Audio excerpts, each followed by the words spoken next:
আমাদের শিয়া এবং সুন্নির ২ পক্ষের মধ্যে ঘৃণা কমানোটা খুব দরকার। তাদের সাথে আমাদের আকীদাগত পার্থক্য আছে। ভাই আমাদেরকে আকীদাগত পার্থক্য আমেরিকার সাথে নাই, রাশিয়ার সাথে নাই, আরো বেশি আছে। ইরানের সাথে আমাদের আকীদাগত পার্থক্য তার থেকে কম। আপনি রাশিয়া অথবা আমেরিকার সাথে আপনি সমানে ঘুটু করতেছেন, প্রেম করতেছেন, তাদেরকে আপনি সাধুবাদ জানাইতেছেন, কত কাহিনী করতেছেন। তাহলে ইরানের সাথে আপনি কেন একটা ইস্যু ভিত্তিক ঐক্য তৈরি করতে পারবেন না? ডিফারেন্সটাকে মাথায় রেখে। আমি কখনোই বলতেছি না ডিফারেন্সটা নাই। যদিও কমেন্ট সেকশনে কয়জন গালাগালি করবে আমাকে যে, "ও আপনি তো বলতেছেন শিয়ারা খুব ভালো।" না, আমি বলতেছি না শিয়ারা ভালো। এবং আমি এটাও বলতেছি না সুন্নিরা ভালো। আমি বলতেছি শিয়া সুন্নির আকীদার পার্থক্যটাকে মাথায় রেখে একটা ইস্যু ভিত্তিক ঐক্য করা অবশ্যই সম্ভব এবং সময়ের দাবি। যেটা ২ পক্ষের জন্য লাভজনক। কারণ শিয়া এবং সুন্নিদের মধ্যে যেই দূরত্ব, সেই দূরত্ব অনেক কম কম্পেয়ার টু আমেরিকা অথবা রাশিয়ার সাথে অথবা ইন্ডিয়ার সাথে আমাদের যে দূরত্ব, তার থেকে অনেক কম। আপনি চিন্তা করে দেখেন, আরব দেশগুলা আমেরিকার সাথে এবং রাশিয়ার সাথে কি পরিমাণ ঘন প্রেমটা করছে গত ৫০ বছরে। কি পরিমাণ ঘন প্রেমটা তারা করছে। কিন্তু ইরান প্রশ্নে তারা মানে তেলে বেগুনে জ্বলে ওঠে। হায়, হায় ইরান কত খারাপ। ইরানের আকীদা ভুল। তো ভাই ইরানের আকীদা ভুল। রাশিয়া এবং আমেরিকার কি আকীদা ঠিক ছিল? তাইলে কেন এই ঘৃণাটা? তুমি তো জানো যে তাদের সাথে আমাদের ডিফারেন্স ওদের তুলনায় অনেক কম। তাইলে কেন ২ পক্ষের মধ্যে সমঝোতার জায়গাটা থাকবে না? যে ঠিক আছে ফাইন, আমাদের তো ইকোনমিক টাই আপ থাকতেই পারে। আমাদের তো একটা ডিফেন্স প্যাক্ট থাকতেই পারে। আমাদের তো একটা ঐক্যের বলয় থাকতেই পারে। ওই ঐক্যের বলয়ে যদি আমাদের প্রোগ্রামের টাইটেল স্পন্সর স্কাই বাই বিডির কাছে বিশেষ কৃতজ্ঞতা। ২ লক্ষের বেশি উদ্যোক্তা তাদের সাথে অলরেডি কানেক্টেড। যে কোনো প্রোডাক্ট এক্সপোর্ট ইম্পোর্ট বিজনেসের ক্ষেত্রে চায়না থেকে আপনি আনতে চাচ্ছেন, স্কাই বাই বিডি হতে পারে আপনার বেস্ট পার্টনার। আমি যদি একদম সবচেয়ে স্ট্রং মানে স্ট্রিক্ট মতামতটাও নেই যে শিয়ারা মুসলমান না, ফাইন তারা মুসলমান না, নো প্রবলেম। বাট তারা তো মুসলমান না হইলেও ধরেন চিন্তা করেন যে সে ইসলামের বাইরে। কিন্তু শিয়ারা যদি ইসলাম থেকে ১ কিলোমিটার দূরে হয়, আমেরিকা অথবা রাশিয়া তো ১,০০০ কিলোমিটার দূরে। তাই নয় কি? তাইলে আমাদের এত অস্থির কেন? আমরা খুব রেগে যাই, প্রচন্ড রেগে যাই যে, "না ওরা খারাপ, ওরা শিয়া, ওরা মারা গেলে আমরা কষ্ট পাবো না।" অথবা ওদের উপরে জুলুম হইলে আমরা মানে আল্লাহর কাছে দোয়া করতে পারবো না যে আল্লাহ ওদের বিরুদ্ধে জুলুম হচ্ছে। কেন এই ঘৃণাটা? এই ঘৃণাটা তো ইসলাম থেকে আসে নাই। কেন? এই ঘৃণাটা কেন? আপনি কি দেখতেছেন না কোরআনের আয়াতগুলো বলতেছে যে মুসলিমদের মধ্যে ঘৃণা তোমরা বন্ধ করো। মুসলিমদের মধ্যে ঘৃণা এবং শত্রুতা তৈরি করা, এটা হচ্ছে গিয়ে শয়তানের একটা কি? ওয়াসওয়াসা। আপনি দেখেন ১ম এ আপনি শিয়া সুন্নি ভাগ করলেন। করলেন না? আচ্ছা ঠিক আছে। তারপরে আপনি বললেন মাযহাবি, লা মাযহাবি। আচ্ছা ঠিক আছে, মাযহাব আর লা মাযহাব। তারপরে আপনি কি করলেন? আপনি বললেন যে না এটাও হইতেছে না। ঠিক আছে, আশআরিরা আ মুসলমান কি মুসলমান না। আহলে হাদিসের অনেকে মনে করে আশআরিরা মুসলমান না। আশআরি অনেকে মনে করে আহলে হাদিসের আকীদা ঠিক নাই। তার মানে কি আপনি বিভক্তি তৈরি করতে কই চলে গেছেন আপনি? একটা মজার ভিডিও দেখাই। বাংলাদেশের আহলে হাদিসের এক বক্তাকে একজন প্রশ্ন করছে, বায়তুল মুকাররমের খতিব মাওলানা আব্দুল মালেক সাহেবের কাছ থেকে জ্ঞান শিখা যাবে কিনা? যিনি বাংলাদেশের সবচেয়ে বড় আলেমদের একজন। প্রসিদ্ধ আলেমদের একজন। ওই লা মাযহাবী বক্তা মানে আহলে হাদিসের বক্তা উনি বলতেছেন না তার কাছ থেকে শেখা যাবে না। কেন?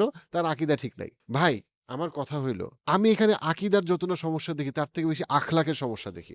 অন্তরের রোগ দেখি। যদি মানুষের অন্তরের রোগ না থাকতো, যদি মানুষের অন্তরে ঘৃণা না থাকতো, নিজেকে বড় মনে করার, অন্যকে ছোট করার, খাটো করার ইচ্ছা না থাকতো, তাহলে মানুষ এটা করতো না। আর আরেকটা বিষয় এখানে যেটা আছে সেটা হচ্ছে প্রত্যেকটা দল তার এই ইমাম ওই ইমামের বিরুদ্ধে গালি দেয়, ওই ইমামের বিরুদ্ধে গালি দেয়। এর কেন কি? মানে আমার হজ কাফেলার উমরা কাফেলার লোক যেন বাড়ে। আমার ইসলামিক বই যেন বেশি বিক্রি হয়। অর্থাৎ এখানে কিন্তু একটা নোংরা ব্যবসাও আছে। বিভক্তি করে ব্যবসা। যে আমি একটা ইউনিক সেলিং প্রপোজিশন তৈরি করতেছি, কইরা আমি আমার একটা ক্রাউড তৈরি করতেছি। এই ক্রাউড তৈরি করে আমি বলতেছি এই ক্রাউডের মধ্যে শুধুমাত্র সহি আকীদা আছে। এরাই খালি জান্নাতে যাবে, আর কেউ যাবে না। আমাদের পুরো রমাদান প্রোগ্রাম পাওয়ার্ড বাই আম্রপালি, আপনার ইফতারের সাথে। কেন আমি এটাকে করতেছি? আমি একটা এক্সক্লুসিভ ক্রাউড তৈরি করতেছি যারা সবসময় আমার সাথে ব্যবসাটা করবে, বাই সেলটা করে, অন্য কারো কাছে যাবে না। আকীদা কিন্তু মূল বিষয় না সবসময়। আকীদাকে অনেক ক্ষেত্রে ব্যবহার করা হয় ব্যবসায়িক স্বার্থে অথবা তার নিজের অ্যারোগেন্সের জন্য, অহংকারের জন্য। আমিই খালি আকীদা বুঝি, আর কেউ আকীদা বুঝে না। আমিই খালি ইসলাম বুঝি, আর কেউ ইসলাম বুঝে না। ভাইয়া সময় আসছে মুসলমানরা ঐক্যবদ্ধ হবে। আপনি কত বিভক্ত করবেন? শিয়া সুন্নি আচ্ছা বিভক্ত করলেন। মাযহাব লা মাযহাব ভাগ করলেন। আচ্ছা আশআরিদের আকীদা ঠিক নাই, ওইটা মাতুরিদের আকীদার এই ভুল। এই করতে আল্টিমেটলি তো কিছুই থাকবে না। ও সুফিরা তো সব বাদ। ভাই এরকম বাদ দিতে আমি আর আপনি ছাড়া কেউই থাকবো না। আর তারপরে যখন আমাদের মারতে আসবে ইসলামের সত্যিকার অর্থের শত্রুরা, তখন আমরা বলব যে আমরা আসলে কি ভুল করলাম? আমরা তো মানুষকে খালি এক্সক্লুড করতেছি, বাদ দিয়ে দিচ্ছি ইসলাম থেকে। আমি তো তাকে বেনিফিট অফ দ্য ডাউট দিচ্ছি না। আমি তো বলতেছি না যে আচ্ছা ঠিক আছে ইরানি ছেলেটা বা ইরানি মেয়েটা হয়তোবা জানে না। আমি তাকে বুঝায় সুন্দর করে বলি। সুন্দর করে বুঝায় আমার আকীদাটা বললে হয়তো সেটাতে মেনে নিবে। সে যদি ভুলও জানে, আমি তাকে শুদ্ধভাবে সুন্দরভাবে জানাই। আমি যদি তাকে ঘৃণা করি, সে কি কখনো শুদ্ধের মধ্যে আসবে? আসবে না তো। তাহলে ঘৃণাটা কেন? রাসূলুল্লাহ সাল্লাল্লাহু আলাইহি ওয়াসাল্লাম সহিহ হাদিসে বলছেন, তোমরা ইসলামকে সহজ করো, তোমরা ইসলামে আসার পথে মানুষকে বাধা দিও না, তোমরা ইসলামের ব্যাপারে সুসংবাদ মানুষকে দাও, তোমরা মানুষকে ভয় পাওয়াই দিও না। খেয়াল করেন রাসূলুল্লাহ সাল্লাল্লাহু আলাইহি ওয়াসাল্লামের কথাটা, যে আচরণটা কি। মানুষের ভুল ধারণা থাকতে পারে ইসলাম সম্পর্কে, তা আপনি আপনার আখলাক এমন হোক যেন মানুষ সত্যের পথে আসে। বিভক্তি ইবলিস চায়। বিভক্তি তো আল্লাহর রাস্তায় যারা আছে তাদের চাওয়ার কথা না। শিয়া এবং সুন্নিদের মধ্যে কি ঐক্য সম্ভব বা আদৌ ঐক্য হওয়া উচিত? যখন ইরান এবং আমরা আরব বিশ্বের দিকে তাকাই, তখন এই প্রশ্নটা আসাটা জরুরি। কেন এত ঘৃণা দুই পক্ষের মধ্যে? দেখেন, আমি শুধুমাত্র ওই পয়েন্টগুলোকে নিয়ে আসবো শিয়াদের বিষয়ে আমাদের জানার ক্ষেত্রে বা অজ্ঞতার ক্ষেত্রে, যেটা আলেমরা অলরেডি এগ্রি করছে। আমি যেহেতু আলেম না, আমি এখানে এমন কিছু বলবো না যেটা আলেমরা বলে নাই। আলেমরা যেটা বলছে সেইটার অনুযায়ী আমাদের যে ভুলটা সেটা আমি বলবো। দেখেন, প্রথমে একটা জিনিস বুঝতে হবে, অন্তরের রোগের জায়গা থেকে, অন্তরের রোগের জায়গা থেকে ইবলিস নিয়ে আমরা অনেক কথা বলছি, এবং ইবলিসের একটা স্পেসিফিক উদ্দেশ্যের কথা আছে। তার খুব পছন্দের একটা কাজ আছে, তার খুব জরুরি একটা কাজ আছে। সেই জরুরি কাজটা কি? সূরা মায়েদার ৯১ নম্বর আয়াতে আল্লাহ স্পষ্ট করে বলতেছে যে কোনো সন্দেহ নাই যে ইবলিস তোমাদের মধ্যে, মানে মুসলিমদের মধ্যে কি করতে চায়? শত্রুতা এবং ঘৃণা তৈরি করতে চায়। সূরা বনী ইসরাইলে আবারও বলা হচ্ছে যে তোমরা যখন কথা বলো, মুমিনরা যেন কথা বলে, তারা যেন ভালো কথা বলে, উত্তম কথা বলে।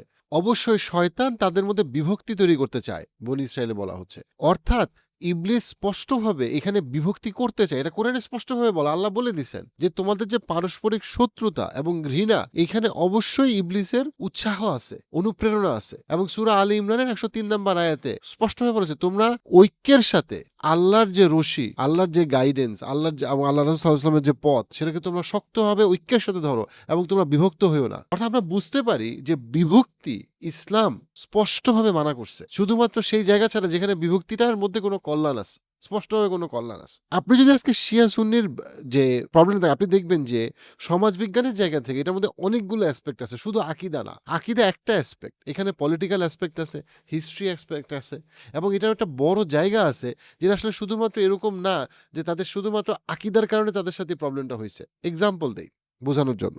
আজকে তেহরানে যে ছেলেটা আছে, অথবা তেহরানের স্কুলে যে আমেরিকা অথবা ইসরায়েল আক্রমণ করলো, তাতে যেই মেয়েরা মারা গেল, ১০০-র বেশি মেয়ে মারা গেছে, যাদের বেশিরভাগের বয়সে ৭ থেকে ১২। কতটা নির্মম! আপনার কি মনে হয় এই যে মেয়েগুলা অথবা তার মা বাবা, তাদের সাথে যদি আজকে এটা কুয়েতে পড়তো আক্রমণটা, এবং একটা স্কুলে একইভাবে শিশুরা মারা যেত, এই যে দুইটা গ্রুপকে আপনি সুন্নি অথবা শিয়া এবং আরেকটা গ্রুপকে আপনি শিয়া বলতেছেন, এদের মধ্যে আসলে পার্থক্যটা কি? ইসলামের পার্থক্যটা কি? এরা ইসলাম সম্পর্কে কতটুকু জানে? ধরেন আমাদের মাইলস্টোন স্কুলে যেই বাচ্চারা মারা গেছে, আহত হয়েছে, নিহত হয়েছে কয়েক মাস আগে, তাদের সাথে এই বাচ্চাদের পার্থক্য কি, বা বাচ্চার বাবা মাদের পার্থক্য কি? আপনার বুঝতে হবে যে বেশিরভাগ মানুষ তার ইসলাম সম্পর্কে জানে না। আমরা বলি না যে পৃথিবীতে 2 বিলিয়ন মুসলমান। আচ্ছা, ধরেন আপনি বাংলাদেশের ক্ষেত্রে আসেন, বাংলাদেশে একটা সাধারণ মুসলমান সূরা ফাতিহাটাও স্পষ্টভাবে পড়তে পারে না, তাকে আপনি শিয়া সুন্নির বিভক্তির মধ্যে ঢুকাচ্ছেন কেন?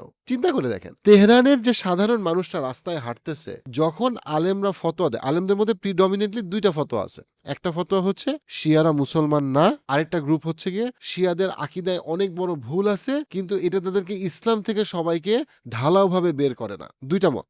ওকে, একটা মত হচ্ছে এরা ইসলামের মধ্যে নাই, আরেকটা গ্রুপ হচ্ছে এদের বেশিরভাগ আকীদায় অনেক বড় ভুল আছে, কিন্তু এটা ইসলাম থেকে তাদেরকে বের করে না। এবং একেবারে ক্লাসিক্যাল স্কলারদের সবারটা পড়া থেকে একদম কন্টেম্পোরারি পর্যন্ত পড়লে দেখবেন এই দুইটা পার্থক্য খুবই স্পষ্ট। এবং আলেমদের মধ্যে একটা ব্যাপারে কোনো দ্বিমত নাই, সেটা হইলো সব শিয়ারা সমান না। মানে হইলো আপনি যদি ৪ মাযহাবের আলেমদেরকে দেখেন, ইমাম মালিক, ইমাম শাফি, ইমাম হানবালি, ইমাম আবু হানিফা, এরা কেউ, এবং ইভেন পরবর্তীতে ইমাম তাইমিয়া রহিমাহুল্লাহ অথবা ইমাম গাজ্জালি, ওনারা কেউ সমস্ত শিয়াদেরকে, এই মাযহাবের যারা পরবর্তী আলেমরা, তারা সমান চোখে দেখে নাই। মানে তাদের ভুলগুলাকে কেউ বলেন এই সমান পরিমাণ ভুল। এর কারণও খুব সিম্পল, শিয়ার একটা স্পেকট্রাম, শিয়ার একটা স্পেকট্রাম, এটার মধ্যে অনেক, মানে রংধনু ৭ রঙের মতো শিয়াদের মধ্যে অনেক রং আছে, সবগুলা রং সেম না, সবার ভুলও সেম না। এর মধ্যে সবচেয়ে কম ভুল যাদের, তারা হচ্ছে গিয়ে এরা যারা শুধুমাত্র এতটুকুই মনে করে যে রাসূলুল্লাহ সাল্লাল্লাহু আলাইহি ওয়াসাল্লাম তার দেহত্যাগের পরে ওনার আলী রাদিয়াল্লাহু আনহু এবং তার বংশ পরম্পরায় লিডারশিপ আসা উচিত ছিল। ঠিক যেরকম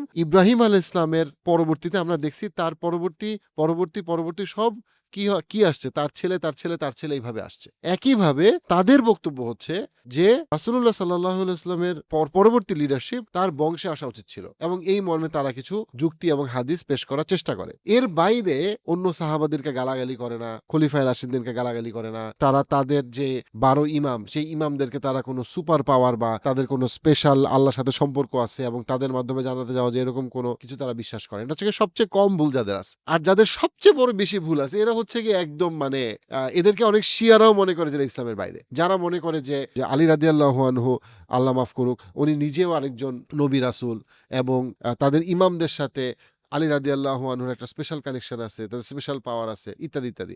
যেটা পুরোপুরিভাবে তাদেরকে আমি যেটা বললাম যে শিয়া মেইন স্ট্রিম যারা শিয়া তারাও কিছু চরমপন্থী শিয়াকে ইসলামের মধ্যে আছে মনে করে না।